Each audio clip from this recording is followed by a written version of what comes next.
Hello, I'm Reverend John Farrad here, and we're in episode 17, part 2 of Five Small Stones.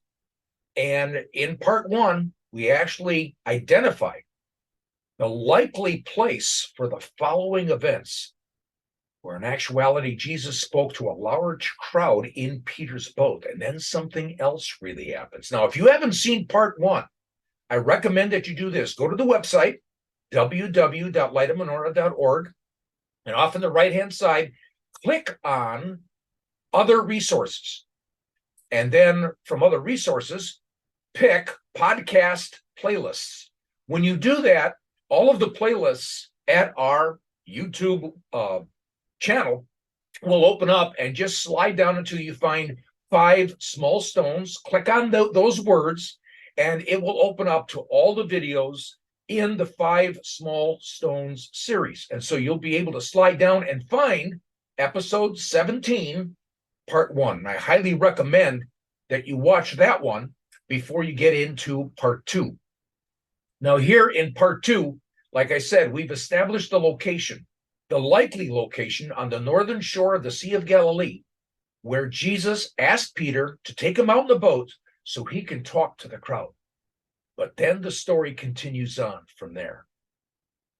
As one reads in Luke 5, verses 1 through 11, Peter and the other fishermen are drying and mending their nets. It's the morning, and they fished all night.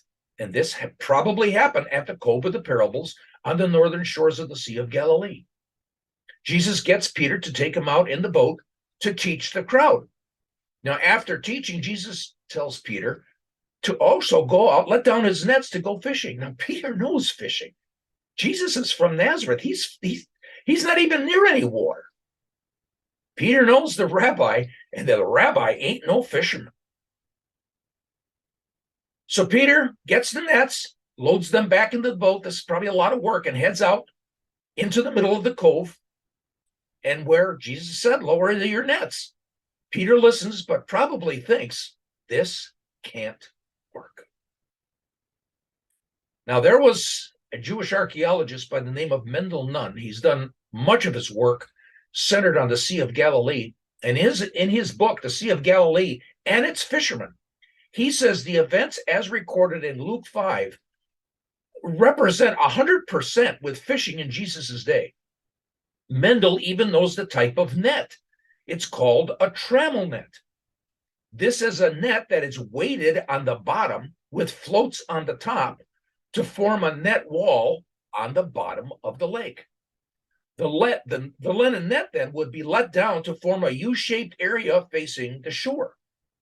Then the fishermen would make lots of noise, maybe even in another boat closer to shore, scaring the fish into the net. And this was only done at night, since the linen trammel net was invisible to the fish. But it's morning. The sun is up. The fish could see the linen net. Peter knows this. Jesus was controlling the fish. He made them swim into the net. They could see the net. Peter's probably sitting there, couldn't believe it. Perhaps he was looking at Jesus and perhaps saying to himself, who then is this? We recall the words of the text, the words that show he who controls the fish. It's Yahweh, the Lord. He created the fish. We read that in Genesis chapter 1, verses 20 to 21. Yahweh, the Lord, controls the fish. In the book of Jonah, God orders the fish to swallow Jonah. Later on, he then orders the fish to vomit Jonah out. Who controls the fish? Yahweh, the Lord. Jesus is the Lord. There are many that say Jesus never said he was God. But they don't realize that when you take the Bible, put it in its biblical and it's an historical perspective, and you realize the book was written to them then. The Jews get it because Jesus said it in a Jewish way through action that's related to the Hebrew scriptures, related to the text in the Old Testament. So Where shall we go next?